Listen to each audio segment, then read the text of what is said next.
अस्सलाम वालेकुम। मैं हूं आज़म चौधरी और आप देख रहे हैं टेबल टॉक।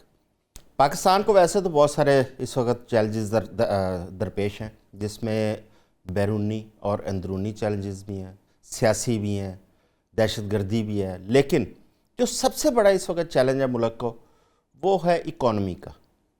अब इकॉनमी को लेके हमें जब आप उस नज़र डालते हैं तो हमें उसकी दो तस्वीरें नज़र आती हैं।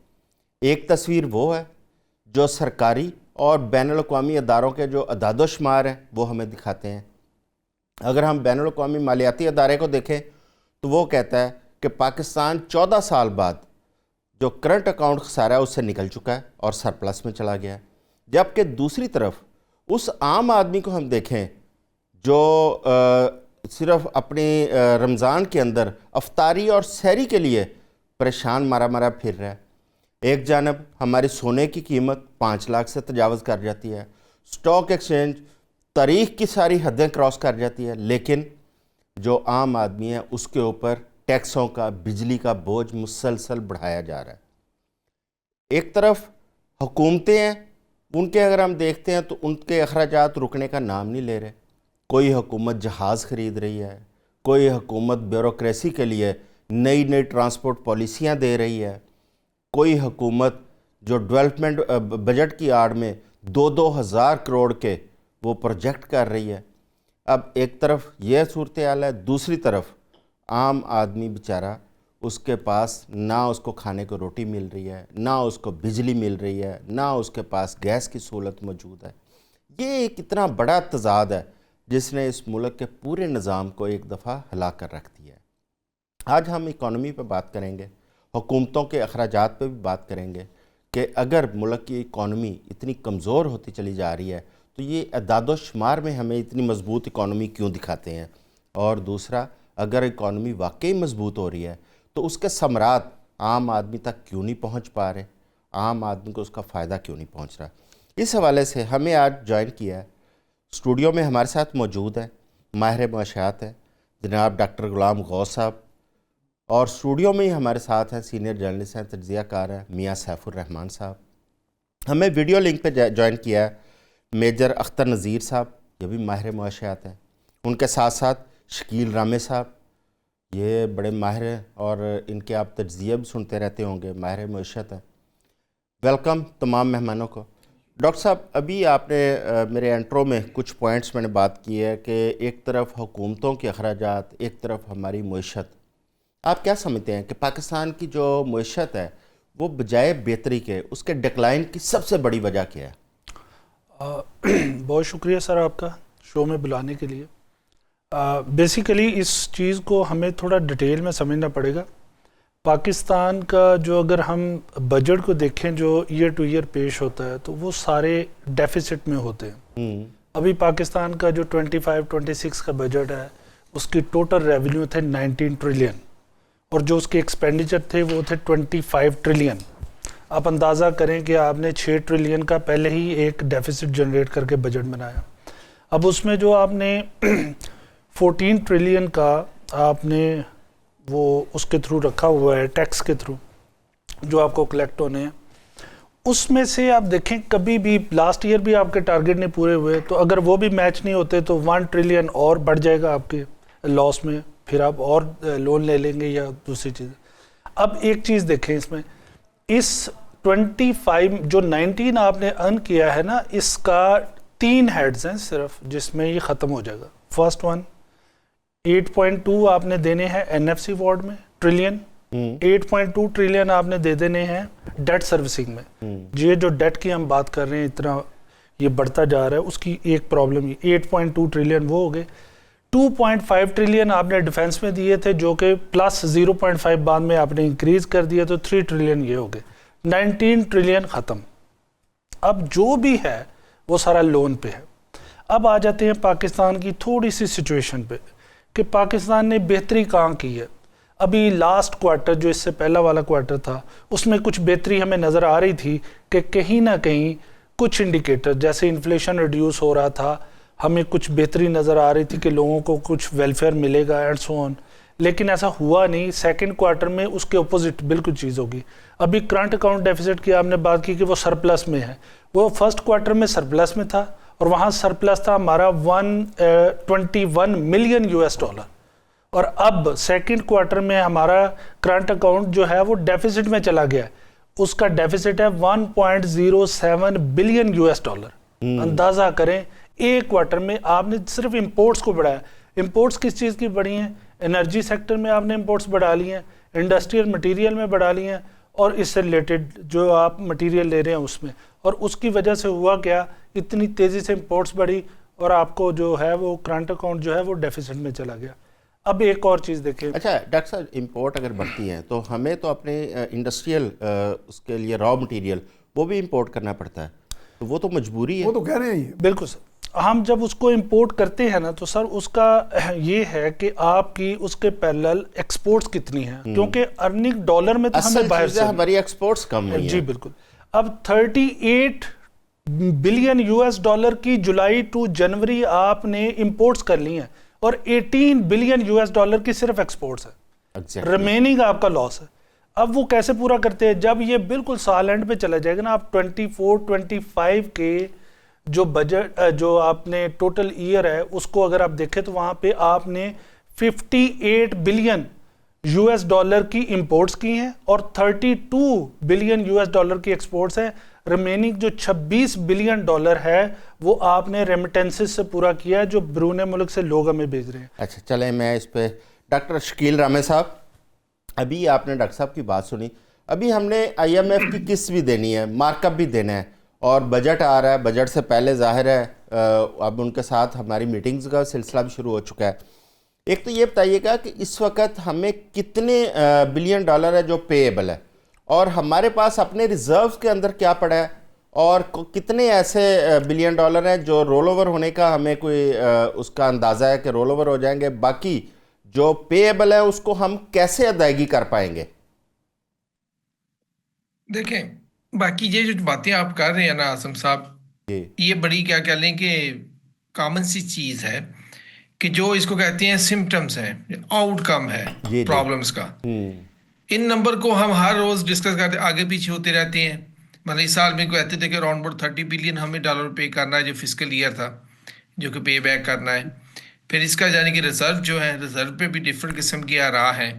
कुछ कहते हैं जनाब कि हमने ज़रा कर्ज लेके रखा हुआ है या स्वैप करके मनी रखी हुई है, हमारा अपना जो है वो अराउंड अबाउट 3 लेस देन 3 है। तो ये डिफरेंट किस्म की यानी कि बातें हैं। असल मसला वो है जो आपने जहाँ से बात शुरू की थी डॉक्टर गौस साहब के साथ, जी जी, वजह क्या है। उन्होंने बड़े अच्छे तरीके से आपको चीज़ों को एक्सप्लेन किया, मगर मेरी नज़र में देखता हूँ जो हमारी डाउनफॉल की जो वजह है ना, बेसिक वजह है, वो हमारी प्रोडक्शन कैपेसिटी का ना होना है। प्रोडक्शन कैपेसिटी मतलब हमारी इंडस्ट्री नहीं प्रोड्यूस कर रही, हमारी एग्रीकल्चर नहीं प्रोड्यूस कर रही, हमारे दूसरे चीज़ें जो जितने भी सेक्टर्स हैं वो अप टू मार्क प्रोड्यूस नहीं कर रहे, एक चीज़। और दूसरा जो इस प्रॉब्लम का सिरा पकड़ना होता है वो होता है कि बढ़ती हुई कंजम्पशन। हमने कंज्यूम करने पे अंधाधुंध लगे हुए हैं, प्रोड्यूस नहीं कर रहे। जब कंज्यूम करते रहेंगे, प्रोड्यूस नहीं करेंगे, एक तो आपके पास पैसा नहीं होगा, जो होगा वो आप एक सुबह इंपोर्ट पे खर्च कर देंगे, आप गरीब के गरीब रहेंगे और आप लोगों के लिए जॉब्स भी नहीं पैदा कर सकेंगे। इसके लिए फिर क्या होता है, आप कर्ज लेते हैं। फिर वो कर्ज जब लेते, क्योंकि अभी प्रोडक्शन कैपेसिटी है नहीं, आप तो जानी कि जो कहा कैपेसिटी तो आपके पास है नहीं, तो आप क्या करेंगे, कर्ज लेंगे। वो कर्ज भी हम प्रोडक्शन कैपेसिटी बढ़ाने के लिए इस्तेमाल नहीं करते, वो भी हम कंजम्पशन पे ले जाते हैं। मैं आपको एक मिसाल देता हूँ। 2021-22 में जब हमारी इकानमी की रीबेसिंग हुई दोबारा PTI के गवर्नमेंट में, आपको पता है कि उसने जो शो किया है कि हमारे GDP के टोटल GDP में इंडस्ट्री का जो शेयर था 20.9% से कम होके 19.5% हो गया है। हम तो पहले रो रहे हैं कि हमारी प्रोडक्शन कैपेसिटी नहीं है और ऊपर से मजीद कम हो रहा है। अगर आप एग्रीकल्चर की बात करें, हमारी जो भी गवर्नमेंट आती है वो एग्रीकल्चर की दुश्मन ही नज़र आती है, अगर मैं बहुत सॉफ्ट लफ्ज़ इस्तेमाल करूं तो। अभी आप देखें किसान के साथ क्या हो रहा है। आप इसके इर्द गिर्द आप जितना मर्जी घूम लें, जो मर्जी कर लें, आपकी इकोनॉमी रिवाइव भी नहीं कर सकती, सस्टेन भी नहीं कर सकती, क्योंकि पैसा होगा तो आप उसमें से कोई बचत करेंगे, पैसा होगा तो कर्ज उतारेंगे, जॉब्स होंगे तो लोग कंजम्पशन होती है वो कर सकेंगे, हमारे पास पैसा होगा तो हम नकद पे चीज़ें खरीदेंगे, हम पे कर्ज नहीं बढ़ता जाएगा। अब ये सारी चीज़ें होती हैं तो फिर सोसाइटी में क्यास होता है, क्यास में लोगों डिवीजन होती है सोसाइटी में, लोग ग्रुपों में बढ़ जाते हैं, कभी एथनिसिटी की बेस पे, कभी लैंग्वेज की बेस पे, कभी क्लास की बेस पे, कभी रिलीजन की बेस पे, कभी किसी बेस पे। एक्चुअली वो तंग होते हैं कि उनकी ज़रूरियात पूरी नहीं हो रही, उनके मसाइल बढ़ते जा रहे हैं, वो ग्रुपों में देखते हैं शायद उनको कुछ बेनिफिट मिल जाए। आप देख रहे हैं आपके इर्द गिर्द यही ग्रुप जो होते हैं कि फिर आपको आइडेंटिटी पॉलिटिक्स की तरफ ले जाते हैं और वहाँ से जाके भी आपके सिक्योरिटी चैलेंज शुरू हो जाते हैं। आप यही जो मैंने अपने फिनोमेना आपको बताया है ना, आप इसको ना परसू करेंगे दुनिया में ग्लोबल पावर्स कैसे खत्म हुई हैं, क्लैप्स हुई हैं, आपको यही सीक्वेंस नजर आएगी। इसमें कभी कोई रद्द-बदल नहीं होता। बिल्कुल और ठीक जो है। आखिरी चीज होती है, जब आप कर्ज पे चल रहे होते हैं, आपकी करेंसी की वैल्यू डेप्रिशिएट हो जाती है, क्योंकि आप अपनी आपकी जो कि करेंसी होती है वो उसकी बेस से आप कंजम्पशन तो कर रहे हैं, हम्म। प्रोड्यूस नहीं कर रहे हैं, आप किस हम्म। पे आपकी इकोनॉमी को आप शो करेंगे। हम्म। हम वो भी क्या होता है, यही देखिए प्रॉब्लम अमेरिका का भी है, उसकी भी जो कि उसकी जो कि डॉलर की वैल्यू है वो डिटैच होगी उसकी प्रोडक्शन कैपेसिटी से। अभी तक वो बचे हुए इसलिए हैं कि जो डॉलर है वो दुनिया की रेफरेंस करेंसी है, कि उसकी बेस पे दुनिया में ट्रेड हो रही है, उसकी बेस पे लोन चल रहे हैं, सारा कुछ चल रहा है, इसलिए अमेरिका की इकोनॉमी बची है। जिस दिन डॉलर को किसी ने रिप्लेस करा, जिस तरह डॉलर ने यूएस को के पाउंड्स को, अमेरिका यूके पाउंड्स को रिप्लेस किया था, यहाँ के 15th सेंचुरी में चल जाए जब उसका जो स्पेनिश का था उनकी जगह करेंसी को रिप्लेस हुई थी, उसके फौरन बाद जो थी वो क्लैप्स कर गई। हम पावर नहीं है, हम छोटा मुल्क है, मगर जो फंडामेंटल इकोनॉमी के हम उस पर ध्यान नहीं देते। हमारी जो सारी पॉलिटिकल एलीट है वो किसी गवर्नमेंट की हो, चाहे पिछली गवर्नमेंट थी चाहे ये गवर्नमेंट है, वो टिकटॉक टिप टॉप और यानी कि जो कि ना क्या कहते हैं खूबसूरत लगने वाली चीज़ें होती हैं जो शॉर्ट टर्म होती हैं, उस पर तो बड़ा खर्च हो रहा है, मगर जो पेनफुल डिसीजन है उस पर कोई काम नहीं हो रहा। जी और बिल्कुल। सबसे बड़ी पेन यही है, हमारी जो कि पॉलिसी साज हैं वो फंडामेंटली प्रोडक्शन पे काम नहीं कर रहे, वो सिर्फ डंग टपाओ, जिसको पंजाबी में कहते हैं डंग टपाओ, इस तरह की चीज़ों पे लगे हुए हैं। जी मेजर साहब, ये बड़े इम्पोर्टेंट पॉइंट है कि हम जो है ना अपनी पॉलिसीज़ के ऊपर उस तरह फोकस नहीं कर रहे। अच्छा, ये हमारा हुकूमतों की पॉलिसी का इशू है या हमारा कैपेसिटी का इशू है? क्या हम कैपेबल नहीं है, हमारे मुल्क के अंदर इतनी कैपेसिटी नहीं है कि हम अपनी इकोनॉमी को इस तरह संभाल सकें, या हमारी जो हुकूमतें हैं वो जो बार बार पॉलिसी चेंज करते हैं उसकी वजह से हमारी इकोनॉमी आज इतनी नीचे गिर रही है? मैं तो माहिर इक्तिसादियात तो नहीं हूँ, लेकिन एज अ कॉमन मैन जो मैं महसूस करता हूँ, हमारी बेसिक जो पावर है वो एग्रीकल्चर है। और दूसरी, अब देखिए कितनी आबादी बढ़ती जा रही है, हम सही तरीके से अपनी मैन पावर को इस्तेमाल नहीं कर रहे, वैल्यू एडिशन नहीं कर रहे। जिस तरह अभी पहले भी जिक्र हुआ कि इंपोर्ट्स बहुत ज़्यादा हैं और एक्सपोर्ट्स जो हैं वो उसके मुकाबले में बहुत कम हैं। हमें चाहिए कि हम अपने जो अपने सोर्सेज हैं उनको जो है वो इस्तेमाल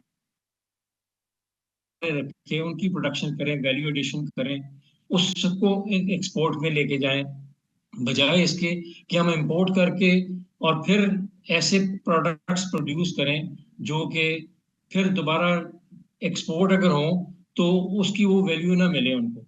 हमारी सबसे बड़ी कमजोरी ये है कि हमने अभी तक आइडेंटिफाई नहीं किया कि हमारा असल सोर्स क्या है। हमारा असल सोर्स है एग्रीकल्चर, उसको आप जितना ज्यादा इंप्रूव कर सकते हैं करें, उस तरफ तवज्जो दें, उधर वैल्यू एडिशन करें।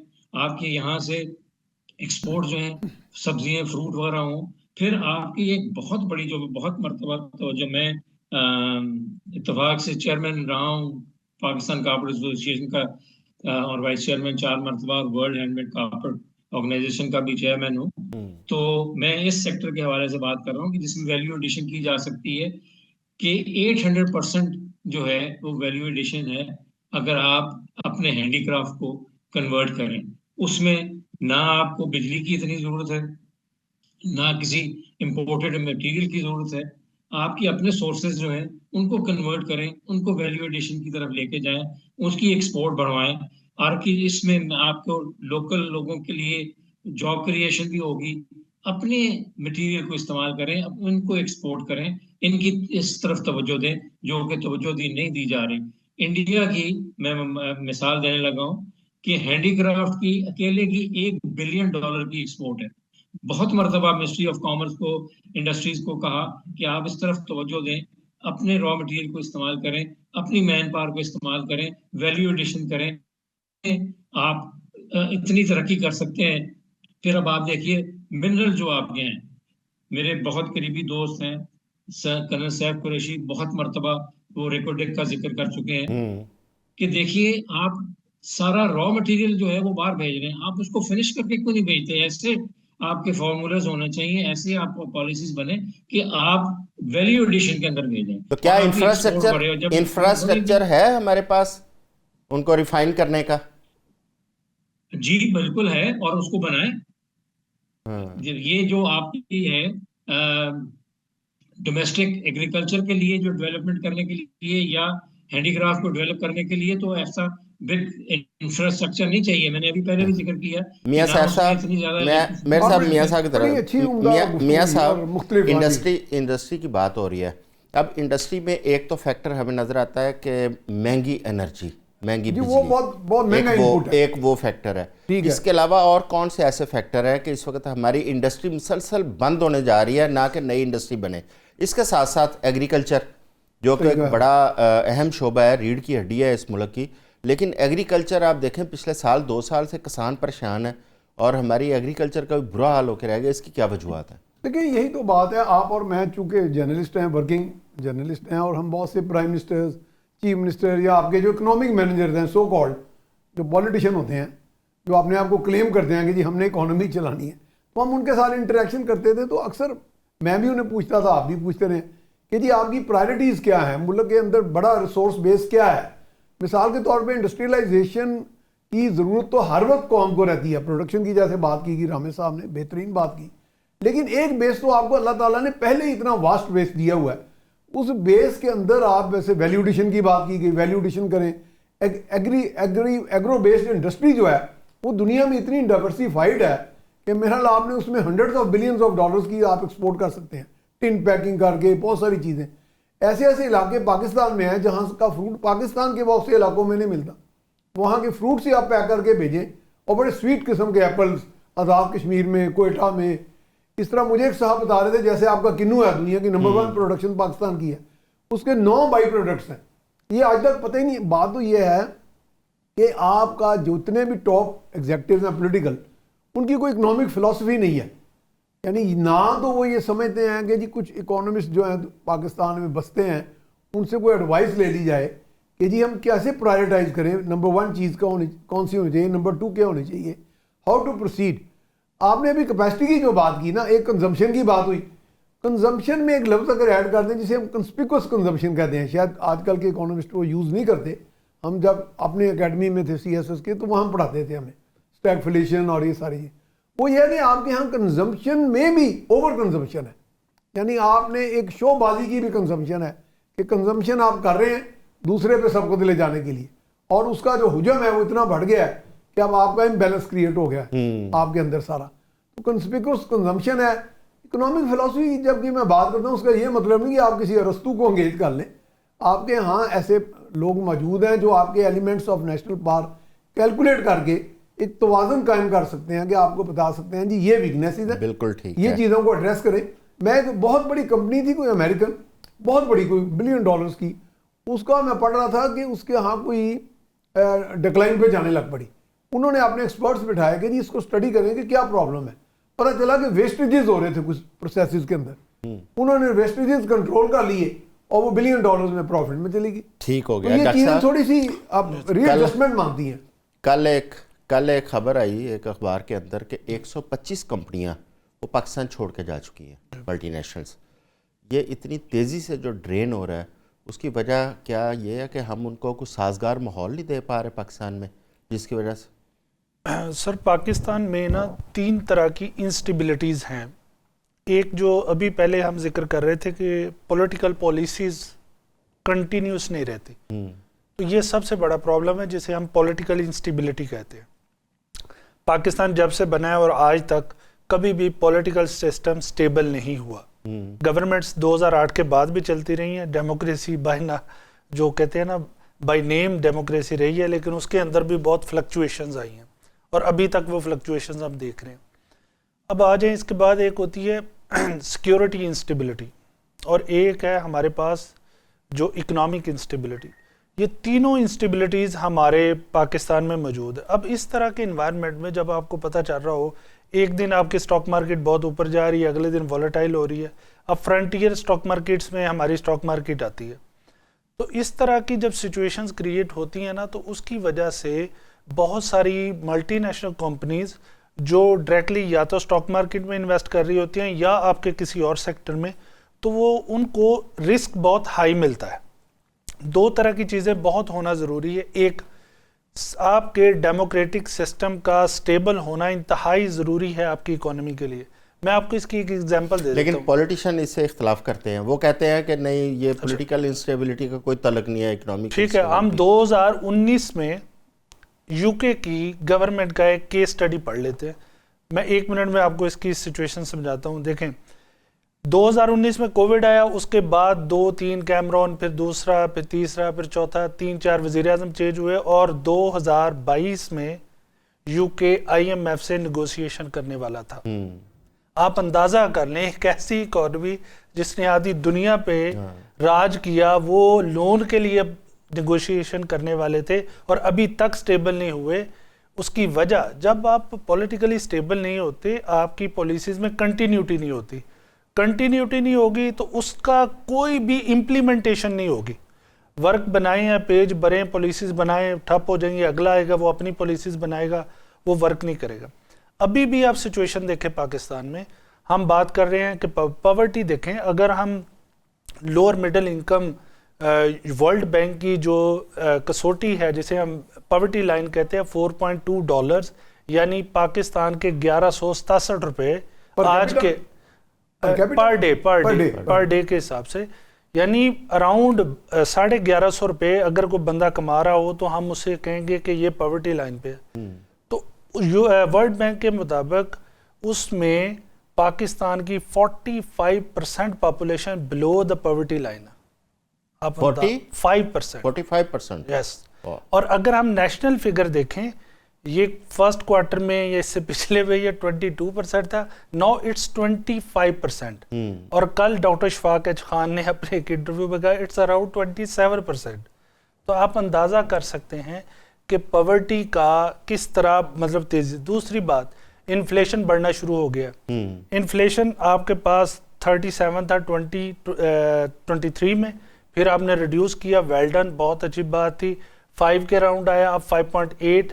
आपका SPI सेंसिटिव प्राइस इंडेक्स जो हमारी बेसिक नेसेसिटीज पे डेवलप होता है, उसकी वीक टू वीक ग्रोथ इस टाइम 1.16% है, अंदाजा करें।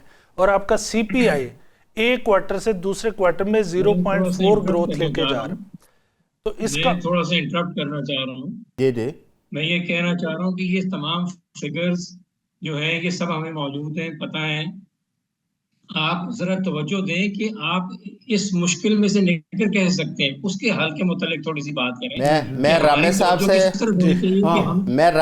से यही जानना चाहूँगा। मेजर साहब, रामेश साहब के मैं बात सुन रहा था अभी डॉक्टर साहब की, तो मैं रामेश साहब से यही जानना चाहूँगा। रामेश साहब, ये इतनी ज़्यादा मुश्किलात अभी मेयर साहब ने दुरुस्त कहा है, हमने कैसे निकलना है? वे आउट क्या है इसका? वे आउट क्या है सर? देखें, मैं आपको ना 1-2 चीज़ें क्विकली आपके साथ शेयर करता हूँ। जी। पहला जो कदम होता है ना किसी भी चीज़ को रिवाइव करने का, असलाह करने का, वो होता है अपनी गलती को मानना कि हमसे कहाँ गलतियां हुई, फिर हम उसकी सुधार की तरफ जाते हैं। ठीक है। अब देखें, इस इकानमी में आपको मिसालें देके 2-3 बातें करता हूँ, आपको खुद समझ आ जाएगी। मुल्क की जो इकानमी होती है, पॉलिटिकल इकानमी होती है, डॉक्टर साहब इसको बेहतर जानते होंगे, इसमें वो बैंकर नहीं डिज़ाइन कर सकता, चार्टर्ड अकाउंटेंट डिज़ाइन नहीं कर सकता, ना ही समझ सकता है।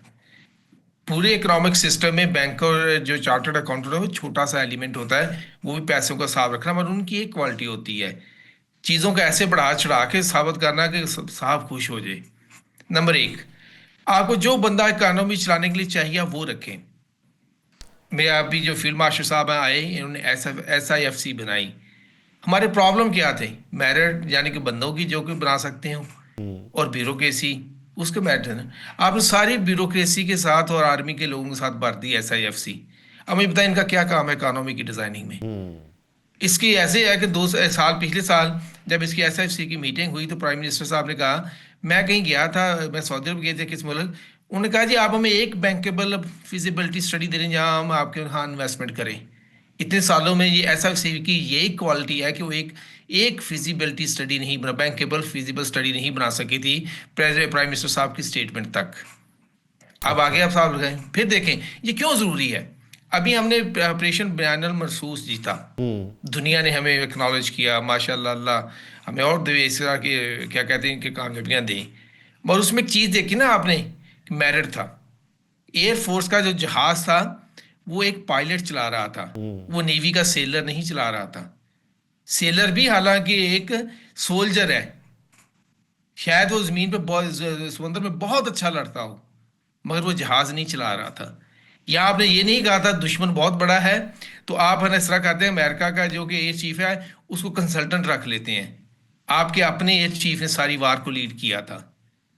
तो ये जो चीज़ें ना मेरिट की या जो करने की, जिनको समझ है चीज़ों की, आप उनको तो करने नहीं देते। आप देखें, आपको अभी नजर आएगा रिटायर ब्यूरोक्रेट जॉब पे होते हैं, जहाँ जब ये फौजी रिटायर होते हैं, ये सारे आपको हर जगह पे बैठे नजर आते हैं जहाँ इनके कोई काम नहीं है। इनको जो इकोनॉमी की डिज़ाइन है, माशाल्लाह अपने फील्ड करें, मुल्क का दफा करें, लोग इनको सलूट भी करते हैं, ब्यूरोक्रेसी अपना काम करें, सब करे होंगे। मगर बात यह है कि जब तक आपने चीज़ों को, मैं जिससे पहले बात की थी, बेसिक प्रॉब्लम क्या है हमारी इकोनॉमी का? प्रोडक्शन।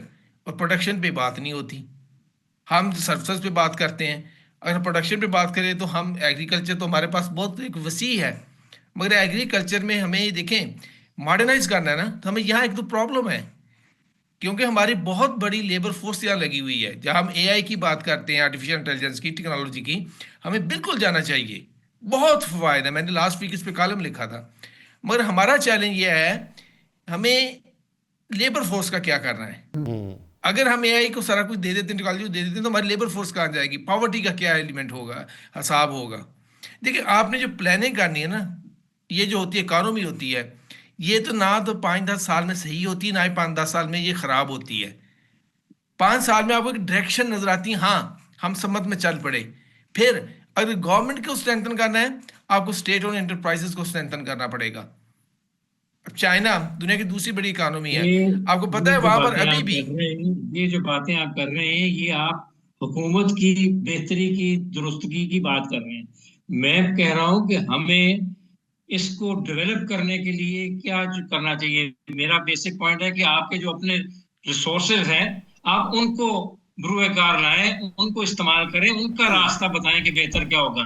सर ये मैंने जो वही बातें आप बताया बता है, रहे हैं, ये मैंने वही दुरुस्तगी बताया जो है। हुकूमत चले हम वो हमारी मैं बातों वही से नहीं हो सकती। रामेश साहब, वही ये बता रहा हूँ। ये बेसिकली ये मैं कर्नल मैं साहब वही से, बता रहे हैं। एक मिनट आजम साहब, एक मिनट, हाँ। एक मिनट। जब मेजर साहब से इकोनॉमी जो गन्ने का रस नहीं होता, इधर बेलने से दिया, उधर से आपको जूस मिल गया।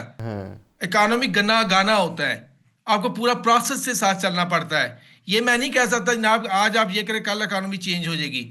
मैं आपको बड़ी सीधी बात बता रहा हूँ, आपको डायरेक्शन सेट करनी है पहले कि आपने जाना कहाँ है, पॉलिसी क्या। आपने प्रोडक्शन पॉलिसी बढ़ाने के लिए आपको किसान को मराद की बात करूँ, आपने कहा पे हो चुकी बातें हो चुकी हैं सारी। अगर मैं बात करूं कि आपको यानी कि कास्ट ऑफ डूइंग बिजनेस काम करें इंडस्ट्री की, आप कहेंगे बातें हो चुकी हैं। प्रॉब्लम कहाँ है, मैं वो बात कर रहा हूं, उसको ठीक करें। आपकी पॉलिसी मेकिंग में प्रॉब्लम है या पॉलिसी की इंप्लीमेंटेशन में प्रॉब्लम है, आपके गवर्नेंस में प्रॉब्लम है, चले जिसको आप हाथ नहीं लगाने देते। ये रामेश साहब, मैं चाहूंगा, यूज हो रहा है इस वक्त। मैं चाहूंगा कि मेजर साहब पे, इस मुल्क को खुदा की पनाह मेजर साहब से भी इसका वे आउट, मेजर साहब आपकी नज़र में क्या वे आउट है? क्योंकि एक SIFC का जिक्र हुआ, इसका साथ साथ एक ग्रीन पाकिस्तान इनिशिएटिव भी था जो एग्रीकल्चर की बेहतरी के लिए था, लेकिन उसके अंदर भी लोग इस वक्त परेशान नज़र आ रहे हैं क्योंकि उनको वहाँ पे पानी मुहैया करना था, नहरें निकालनी थी, वो नहीं निकाली जा सकी, और जनूबी पंजाब के अंदर उनके पास इंफ्रास्ट्रक्चर उस तरह नहीं बन सका कि एग्रीकल्चर को बेहतर करते। आपकी नज़र में वे आउट क्या है? मैंने बिल्कुल दुरुस्त आप फरमा रहे हैं। मैं कह रहा हूं कि हम पहले जो है आइडेंटिफाई करें कि हमें करना क्या है। हमारा जो मेन सोर्स ऑफ इनकम बढ़ सकता है, बेहतर हो सकता है, वो किन किन रिसोर्सेज से हो सकता है, उसको आइडेंटिफाई करें, उसके ऊपर वर्किंग करें, उसके ऊपर सारी फिर जो है तवज्जो दी जाए, इंफ्रास्ट्रक्चर उसके मुताबिक बनाएं। पहले बेसिक ही नहीं हम कंफर्म कर रहे, मैन पावर को ही नहीं यूटिलाइज कर रहे, और इसमें जो मैं हमारा पॉइंट बाद में ऐड करूंगा। बेसिक जी जी मेरे साथ करें आप बात। जी मैं यही कह रहा हूं कि हम आइडेंटिफाई करें कि जी इन चीजों के ऊपर तवज्जो दें, इसको डेवलप करें, और वो जो है वो बेसिकली हम इंपोर्ट बेसिस के ऊपर मत तवज्जो दें, अपने अपने जो सोर्सेज हमारे हैं उनको मैक्सिमम यूटिलाइज किया जाए, जिसके अंदर आपका हैंडीक्राफ्ट आ सकता है, आपका एग्रीकल्चर आ सकता है, आपका कल्चर आ सकता है। इन चीजों को डेवलप करके इनको आगे लेके जाएं, इनके लिए रास्ते निकालें, इनके लिए जो है वो सोर्सेज जो है बिल्कुल डेवलप ठीक करें। है, बिल्कुल ठीक है। मियाँ साहब, एक जानब इकोनॉमी के ये हालात जी, है, जी, जी। दूसरी जानब आपने देखा पंजाब हुकूमत ने अभी 11 अरब जी, रुपए का वो एक जहाज बड़ी खरीदा पुरतयश है किस्म और के- एक ट्रांसपोर्ट पॉलिसी दी है सरकारी अफसरों के जी, जी, लिए। जी। चीफ सेक्रेटरी और आईजी उन दोनों अफसरों को 3-3 गाड़ियां उन्होंने एलोकेट की हैं, एक 4700 सीसी, एक 2800 सीसी लग्जरी गाड़ियां हैं। और एक 1800 सीसी। दोनों अफसरों के पास ये 3-3 गाड़ियां, और उसके साथ पेट्रोल की लिमिट नहीं है। जी, जो जी। 4700 सीसी गाड़ी है उस पर जितना भी पेट्रोल इस्तेमाल करेंगे वो उनको अलाउड है। अच्छा, एक जानब ये तमाम अफसरों ऊपर से नीचे तक इसी तरह पॉलिसी आ रही है, जी, तमाम जी। अफसरों को दी गई। एक तरफ हुकूमत की ये पॉलिसी है, दूसरी जानब मुल्क का ये हाल है, और हम अभी तक अपनी डायरेक्शन क्यों नहीं इस पर डिसाइड कर पा रहे कि हमने अपनी इकोनॉमी को, ये अभी जो रामे साहब और मेरे साहब बात कर रहे जी, थे जी, जी, बिल्कुल। कि हमें सबसे पहले अपनी बेसिक एक डायरेक्शन देनी है। आप तो साबिक ब्यूरोक्रेट भी हैं, आप बताएं इस नहीं पे नहीं, कि- बिल्कुल मैं इस बात में 100% एग्री हूँ कि हमने एक डायरेक्शन सेट करनी है, और फिर हमने ये फैसला करना है कि हमारे ऊपर एक जिम्मेदारी है, हमने वो फैसले करने हैं कि जिसमें अवाम का भला हो। डायरेक्शन जब- सेट किसने करनी है? जब देखें आइडेंटिफाई तो जाहिर है हुकूमत ने, मौके की जो हुकूमत है ड्राइविंग सीट पे बैठी है, उसी ने डायरेक्शन सेट करनी है।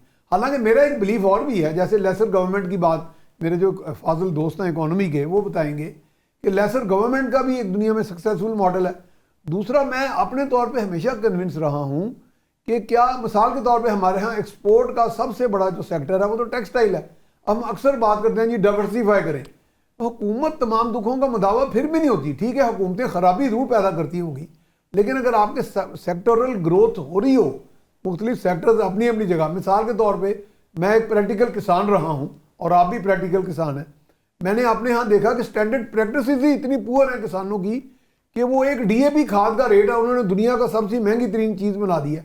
हालांकि डीएपी सारी ज़मीन की रिक्वायरमेंट ही नहीं है हमारे सॉइल की हर जगह, लेकिन हमने उसमें प्रैक्टिसेस को ऑनर नहीं किया, उन्होंने प्रैक्टिसेस को यहाँ पे प्रैक्टिस नहीं किया। ये चीज़ें हैं कि ग्रोथ, मल्टी सेक्टर ग्रोथ होगी तो तब जाके कोई सम टोटल उसका अच्छा होगा। हुकूमत अकेली कितनी भी हो, इमरान खान की हो, शहबाज शरीफ की हो, किसी इकोनॉमिस्ट की हो, किसी पॉलिटिशियन की हो, किसी जर्नल की हो, किसी की भी, वो या तो फिर वो जनरेट करे लोगों में वो कॉन्फिडेंस और उनको साथ लेके चले, एक कॉम्प्रिहेंसिव पॉलिसी बनाए जिसमें तमाम सेक्टर्स की ग्रोथ के इनेबलिंग एनवायरनमेंट दे। लेकिन इंजन, इकोनॉमिक इंजन या तो अवाम होते हैं, या स्किल्ड लोग होते हैं, या ताजर होते हैं, या सनतकार होते हैं, या फिर मियाँ साहब यहाँ पे पेशा लोग होते मेरे पास वक्त थोड़ा है, वक्त हुआ है एक शॉर्ट ब्रेक का। ब्रेक से वापस आएंगे तो हम इस चीज़ पर बात करेंगे कि आजकल तालीमी अदारों के अंदर बच्चों की खुदकुशी के वाक़यात बढ़ते चले जा रहे हैं, उसकी क्या वजूहात हैं और इनकी रोकथाम कैसे की जा सकती है, इस पर हम बात करेंगे। तो मेरे साथ यहाँ पे मौजूद थे जनाब शकील रामे साहब, जनाब मेजर अख्तर नज़ीर साहब। मैं आप तमाम दोनों मेहमानों का शुक्रगुजार हूँ कि आपने हमें टाइम दिया। हमारे साथ रहिएगा, आते हैं एक ब्रेक के बाद। Welcome back. गुज़िश्ता दिनों हमने देखा कि प्राइवेट तालीमी अदारों के अंदर तलबा व तालबात की जानिब से ख़ुदकुशी के वाक़यात पेश आए, और उसके बाद आज से 3 दिन पहले फातिमा जनाब मेडिकल कॉलेज के अंदर एक इंतहाई ज़हीन तालबा उसने ख़ुदकुशी की छत से छलांग लगा के। ये बड़ी तशवीशनाक और अफसोसनाक वाक़यात हैं। ये क्यों पेश आ रहे हैं तालीमी अदारों के अंदर, इस पर हम बात करेंगे। और इस पर बात करने के लिए हमें अब ज्वाइन किया उस्मान बिन अहमद साहब। अच्छा, मैं ये भी बताता चलूँ कि जो फातिमा जनाब मेडिकल कॉलेज के अंदर जो ख़ुदकुशी का वाक़या पेश आया, उस पर आज एक फैक्ट फाइंडिंग कमेटी बनाई गई है, और वो कमेटी इस बात का तहकीकात करेगी और तयन करेगी। उस कमेटी के अंदर 9 मेंबर्स उसमें शामिल किए गए हैं, जिनमें डॉक्टर शमसा हमायूं हैं, डॉक्टर फरजाना नज़ीर हैं, डॉक्टर शीरी खावर हैं, इफ्तिखार अहमद ख़ान हैं, उस्मान बिन अहमद साहब हैं जो हमारे साथ हैं, डॉक्टर नौरीन अकमल है, डॉक्टर जाहिद बशीर हैं, डॉक्टर अली मदी हाशमी हैं, डॉक्टर यार मोहम्मद है। उस्मान बिन अहमद साहब, ये फातिमा जरा मेडिकल कॉलेज के अंदर बड़ा एक अफसोसनाक वाक़या पेश आया, लेकिन ये चले अच्छी बात है कि कोई तहकीकात का सिलसिला शुरू हुआ और डॉक्टर गोंदल साहब ने वहाँ पे जो वाइस चांसलर, उन्होंने एक कमेटी बनाई है और आप उसके मेंबर हैं। अच्छा, पहले जो इब्तदाई उसकी तहकीकात हैं या जो पुलिस ने वहाँ पे इन्वेस्टिगेशन की, उसके मुताबिक क्या सामने आया कि इस बच्ची ने खुदकुशी क्यों की है? जी जी, अस्सलाम वालेकुम चौधरी साहब, ये हमारा बहुत बड़ा अलमिया है कि इस वक्त जो स्टूडेंट्स हैं उनमें मायूसी और डिप्रेशन का रुझान बढ़ रहा है। इस वाक़े से पहले भी 2-3 वाक़यात ऐसे लाहौर में ही हो चुके हैं जिसमें तलबा ने छत से कूद कर खुदकशी कर ली। बहरहाल ये एक 22 साल बच्ची फरिया, जो इसका ताल्लुक आज़ाद कश्मीर से था, वो फाइनल ईयर की तालिब इल्म थी यहाँ पे और पेपर्स उसके हो रहे थे। बताया गया कि उसके वालिद का ताल्लुक क्योंकि कश्मीर से था, इस वजह से वो रिटायरमेंट के बाद कश्मीर वापस चले गए थे, जिसकी वजह से बच्ची मजीद डिप्रेशन का शिकार थी। तो मंगल 17 फरवरी को शाम तकरीबन 7 बजे के करीब वो अपनी तीसरी मंजिल पर चहलकदमी कर रही थी। यूनिवर्सिटी इंतजामिया के मुताबिक वो प्याऊं स्लिप होने की वजह से छत से गिर गई। इस पर यूनिवर्सिटी इंतजामिया ने एक पहले इंटरनल 5 रुकनी कमेटी बनाई जिसने अपनी 2 रोज में फैक्ट फाइंडिंग रिपोर्ट दी। उस कमेटी ने इस मसले को जो है बिल्कुल ही नॉर्मल लिया और उसमें उन्होंने इसको सीधा सीधा जो है एक खुदकशी करार दिया। मगर यूनिवर्सिटी के vice chancellor professor Khalid Mahmood Gondal sahab ने इस कमेटी की रिपोर्ट पर कुछ तहफ़्फ़ुज़ात का इज़हार किया और उसके बाद उन्होंने एक इंटरनल कमेटी बना दी। उस इंटरनल कमेटी में उन्होंने जुडिशरी के लोग भी शामिल किए, उन्होंने दूसरी प्राइवेट यूनिवर्सिटी के लोग भी शामिल किए, प्रिंसिपल्स भी शामिल किए, हेड ऑफ डिपार्टमेंट भी शामिल किए, साइकोलॉजी के प्रिंसिपल और हेड ऑफ डिपार्टमेंट भी शामिल किए, सिर्फ इसलिए कि इस तमाम वाक़े का मुख्तलिफ पहलुओं से जायजा लिया जा सके। अच्छा, ताकि माजी में ऐसा मजीद कोई वाक़या ना हो सके। तो ये कितनी देर में रिपोर्ट मुरतब करेंगे आप लोग? हमें 7 दिन का उन्होंने कहा है कि 7 दिन के अंदर अंदर आपने रिपोर्ट मुरतब करनी है। आज ही क्योंकि ये कमेटी बनी है, इसलिए इंशाल्लाह नेक्स्ट सैटरडे तक हम अपनी रिपोर्ट बना लेंगे। ठीक है। इसमें वीसी साहब ने पेरेंट्स के लिए भी प्रोफेसर डॉक्टर यार मोहम्मद साहब है, उनको मुकर्रर किया है कि वो उनसे तमाम मामला अच्छा, करें। ये बताएं, अच्छा उस्मान साहब ये बताएं कि क्या इस चीज़ का तयन हो गया कि ये 100% खुदकुशी थी या इसके अंदर कोई और भी शक किया जा रहा है? तो सब इसका तयन अगर हो गया होता फिर तो दूसरी कमेटी बनाने की जरूरत ही नहीं थी। वो इंटरनल कमेटी की रिपोर्ट के मुताबिक ही इसका मतलब है कि जो खुदकुशी का पहली कमेटी ने रिपोर्ट दी थी उसके ऊपर कुछ इबाम पाया जाता है तो दूसरी कमेटी बनानी पड़ी है। जी, कुछ इबाम भी पाया जा रहा है और वीसी साहब के मुताबिक उन्होंने मुकम्मल तमाम पहलुओं का जायजा नहीं लिया इस ठीक हो गया रिपोर्ट में और इसीलिए दूसरे जो है। अच्छा, हमारे साथ ना डॉक्टर गुलाम गौस साहब हैं जो जाहिर है एकेडमिया से तल्लक रखते हैं, खुद भी पढ़ाते हैं, एक प्राइवेट बड़ी यूनिवर्सिटी के प्रोफेसर हैं। डॉक्टर साहब, ये क्यों वाक़यात पेश आ रहे हैं? बच्चों के अंदर ये डिप्रेशन की क्या वजह है? सर, हमें जहाँ तक बच्चों के साथ डिस्कशन करके अंदाज़ा होता है ना, उसमें कुछ चीज़ें ऐसे हैं कि यूनिवर्सिटी लेवल पे और जो हमारे कॉलेज और स्कूल लेवल पे एजुकेशन है ना, इन दोनों के जो मेयार है ना वो काफ़ी डिफ़र करते हैं। अब जब बच्चा स्कूल और कॉलेज लेवल से आजकल आता है अच्छी यूनिवर्सिटीज़ में, तो उसका मेरिट खासा हाई होता है। जब वो अच्छे मेरिट के साथ आता है, अच्छी यूनिवर्सिटी में उसका एडमिशन होता है और वहाँ पे एजुकेशन थोड़ी सी मतलब उसका लेवल हाई हो जाता है, या बच्चा पहले शायद उस तरह तैयारी करके नहीं आता। हमारा जो जिसे हम कहें रट्टा सिस्टम, सबक याद कर वाला सिस्टम है ना, उसकी वजह से बच्चे वहाँ सफ़र करते हैं, जिसकी वजह से बाज़ुकात बच्चों के ग्रेड कम हो जाते हैं, जिसको वो बहुत ज़्यादा फील करते हैं। हमने काफ़ी हद तक इस बारे में लोगों से डिस्कशन भी की, क्योंकि एक और निजी यूनिवर्सिटी में भी कुछ खुदकुशियाँ हुई। मैं पहले वहाँ पे लाहौर में 2 खुदकुशियाँ हुई हैं। वहाँ पे मैं पहले एम्प्लॉय था, तो वहाँ पे भी काफ़ी सारी चीज़ें हमें देखने में आई। कुछ बच्चों के अपने आपस में रिलेशंस की वजह से ये होता है और कुछ बच्चों ने इन चीज़ों के, जैसे बहुत सारे बच्चे पेपर के दौरान वो बेहोश हो जाते हैं। तो इस बात को हमें समझना चाहिए कि हमारा जो मेरे ख्याल में बहुत सारी और वजूहात भी होंगी, लेकिन मेरे ख्याल से इसकी जो बेसिक वजह है वो ये है ना कि हमारे जो एक तो मखलूत जो हमारा एजुकेशन सिस्टम है ना, ये मैं ये नहीं कह रहा कि ये गलत है, लेकिन इसके साथ बहुत सारी ऐसे अवामल भी पैदा हुए हैं जो इन बच्चों को डिप्रेशन की तरफ लेके जाते हैं। मतलब बच्चों का आपस में रिलेशन होना, बाद में वो कुछ ब्रेकअप्स की सूरत में निकल आता है या कुछ और सूरत बन जाती है, तो उसकी वजह से प्रॉब्लम्स क्रिएट हो जाते हैं। दूसरा, एक बच्चा कॉलेज लेवल से आया और उसकी तैयारी है, मतलब उसमें 1100 में से 1080 नंबर ले रखे हैं, बड़ा अच्छा बच्चा है, लेकिन ऊपर आया उसका CGPA 4 को टच नहीं कर रहा, वो 3.1 3.2 इस तरह आ रहा है, तो वो डिप्रेशन में आ जाता है। मैं कहाँ, मतलब 90 प्लस वाला बच्चा और मैं 70 प्लस में आ गया हूँ। वो अगेन ये सिचुएशंस हैं जो पाई जाती है। बकाया अगर हम टीचर्स को कहें, टीचर्स वही हैं, वो पहले भी पढ़ा रहे हैं, अब भी बेचारे पढ़ा रहे हैं। बड़ी अच्छा इन्होंने एनालिसिस दिया। कुछ वाकयात ऐसे देखने में आए कि कुछ बच्चे वो कोई माली परेशानी में मुब्तला भी होते हैं, और जब उनके पास फीस का इंतजाम नहीं होता, और बिलखुसूस प्राइवेट तालीमी इदारों में, प्राइवेट तालीमी इदारों में जी, प्राइवेट तालीमी इदारों में हमारे सामने ऐसे केसेस आए कि इंतजामिया की जानिब से उन बच्चों के ऊपर दबाव डाला गया, उनको उनकी तज़हीक की गई, क्लास में बैठने नहीं दिया गया। तो क्या ये हुकूमत को इसके अंदर मुदाखलत नहीं करनी चाहिए अगर बच्चों की कोई ऐसे? इसमें बिल्कुल करनी चाहिए। मैं बल्कि ये मिसाल देने लगा था कि मैं एक पेपर सेट मैंने किया था पंजाब यूनिवर्सिटी में, कोई मास्टर्स की क्लासेस शोबा बलागियात में, तो मैं मुमतहिन भी था। तो मुमतहिन को वो कहते हैं कि जिस दिन पेपर होता है आप थोड़ी देर अपनी प्रेजेंस रखें। तो मैं अपनी प्रेजेंस में मैंने देखा कि 2 बच्चों को, एक बच्चा और बच्ची को, इंतज़ामिया के लोग आ गए, उनके जी आप पेपर नहीं दे सकते। तो मुझे बड़ी तशवीश हुई। ज़ाहिर मैं एक बाप भी हूँ, एक वालिद भी हूँ, मेरे बच्चे भी हैं, तो मैं सिर्फ उस्ताद तो नहीं, तो मुझे फील हुआ। मैंने कहा भी क्यों कर रहे हैं ऐसे? उन्होंने कहा जी इन्होंने फीस नहीं दी। उन बच्चों के रंग उड़ गए, यानी कि शर्मसारी से और कुछ।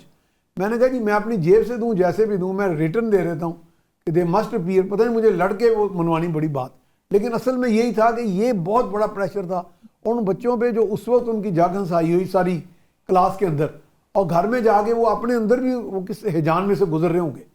ये कैफियत है। दूसरा मैं समझता हूँ कि पेरेंट्स को भी, बाज़ पेरेंट्स भी थोड़ी सख्त गिरी इस्तेमाल करते हैं कि अगर तुम्हारे 3.1 आगे नंबर तो तुम घर ना आना, कुछ इस तरह का जो है ना, ये हम तकरीबन मिला जुला हमारा एक अवामिल है कि जिसमें डिप्रेशन बढ़ रहा है।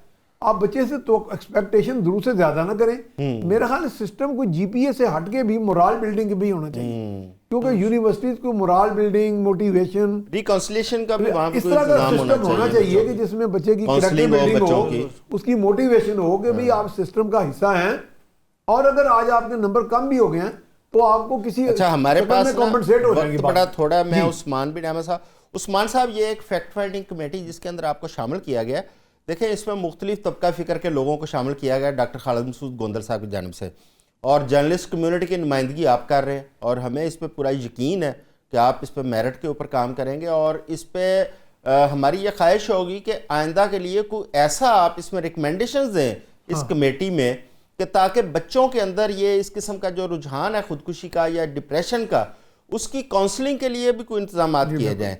अच्छा, दूसरा ये आप बताइए कि ये आप जिस कमेटी के अंदर आप बैठे हैं, इसके अंदर कोई पुलिस ऑफिसर को भी शामिल करेंगे या पुलिस की जो फाइंडिंग्स हैं उसको भी आप साथ रिव्यू करेंगे? तो साहब इसमें पुलिस ऑफिसर कोई शामिल नहीं है, मगर हमारी जो कमेटी है वो पुलिस अफसरों के साथ मीटिंग्स करेगी। अच्छा। इसमें एक रिटायर्ड डिस्ट्रिक्ट एंड सेशन जज है इफ्तिखार अहमद खान साहब, उन्हें शामिल किया गया। तो वो इसमें हमारी तमाम कानूनी मुआवनत करेंगे और इसमें हमें गाइड करेंगे कि इसके लिए मजीद क्या कानूनी तौर पे किया जा सकता है। और दूसरा, आपने जो बात की साइकोलॉजी में बच्चों के लिए, इसमें के जो है हेड ऑफ डिपार्टमेंट साइकोलॉजी के, उन्हें भी शामिल किया गया, ताकि आपके कहने का बिल्कुल जो मकसद है वो ही हमारी मीटिंग में डिस्कस हुआ था, और इसीलिए इस उस्मान साहब बहुत शुक्रिया, हमारे पास टाइम ख़त्म हो गया है, बहुत शुक्रिया। आज के लिए बस इतना ही कोशिश की है कि आज इकॉनमी के ऊपर और ये बच्चों के अंदर जो खुदकुशी का रुझान है उस पर हम बात कर सकें।